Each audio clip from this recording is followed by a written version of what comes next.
तो बैंक और बीमा ग्राहकों को लेकर एक बड़ी खबर सामने आ रही है। अब हर जगह एक ही आईडी से काम हो जाएगा, क्योंकि अगस्त से देश में CKYC 2.0 का जो सिस्टम है वो शुरू होने जा रहा है। ग्राहकों का कॉमन कस्टमर आईडी होगा और इससे जो है सभी ग्राहकों को फायदा होने की उम्मीद है। जाहिर सी बात है, CKYC 2.0 के शुरू होने के बाद बैंक, म्यूचुअल फंड, बीमा सभी इसी सेम आईडी का इस्तेमाल करते हुए आपके सामने नजर आएंगे, क्योंकि ये एक कॉमन प्लेटफॉर्म होगा, एक कॉमन आईडी होगी जो सभी के लिए KYC करवाना जरूरी है। क्योंकि बैंक, बीमा और निवेश से जुड़े करोड़ों ग्राहकों के लिए ये बहुत बड़ी खबर है।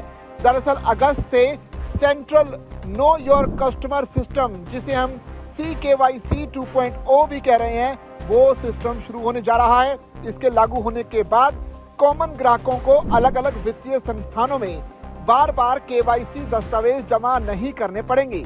इसके तहत ग्राहकों का कॉमन कस्टमर आईडी होगा। जानकारी के मुताबिक बैंक और बीमा कंपनियां सबसे पहले इस नई व्यवस्था को अपनाएंगी।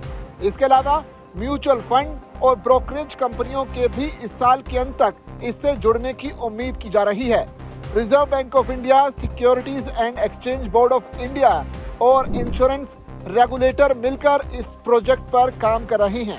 न्यूज एजेंसी रॉयटर्स की एक खबर के मुताबिक 2 नियामकीय सूत्रों और उद्योग से जुड़े अधिकारियों ने कहा कि नया सिस्टम ग्राहकों की सहमति के आधार पर केंद्रीय रजिस्ट्री में मौजूद KYC डेटा का इस्तेमाल करेगा।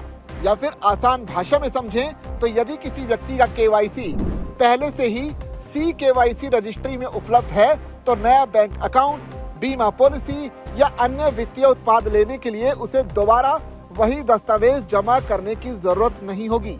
इसके लिए केवल वन टाइम पासवर्ड के जरिए ग्राहक की मंजूरी ले ली जाएगी। भारत के सबसे बड़े asset manager SBI funds management के joint chief executive DP Singh ने कहा कि CKYC से इंडस्ट्री का इन्वेस्टर बेस काफी बढ़ सकता है। उदाहरण के लिए फंड हाउस के सबसे बड़े शेयर होल्डर और एसेट्स के मामले में देश के सबसे बड़े bank state bank of India के पास 50 करोड़ बैंक अकाउंट हैं।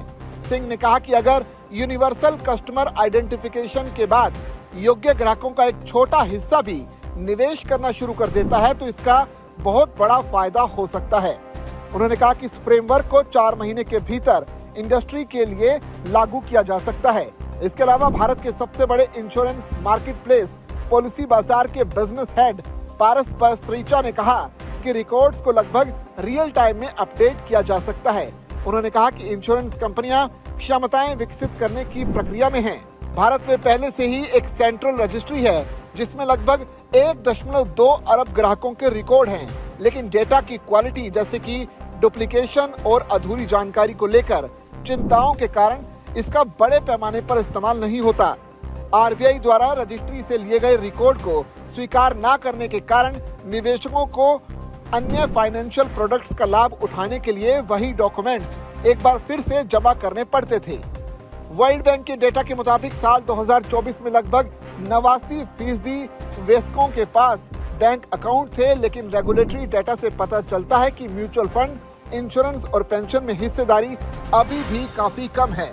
ऐसे में एक बड़ा क्रांति, एक बड़ा बदलाव जो है अगस्त से शुरू होने जा रहा है, जिसके मुताबिक CKYC 2.0 सिस्टम लागू होगा और इससे काफी हद तक एक ही आईडी के जरिए, चाहे वो बैंक हो, चाहे म्यूचुअल फंड हो या फिर इंश्योरेंस सेक्टर, सभी के काम एक ही आईडी से शुरू हो जाएंगे। आपको ये अपडेट कैसा लगा? अपनी राय कमेंट के जरिए आप हम तक साझा कर सकते हैं। इसी तरह की खबरों के लिए बने रहिए जागरण बिजनेस के साथ।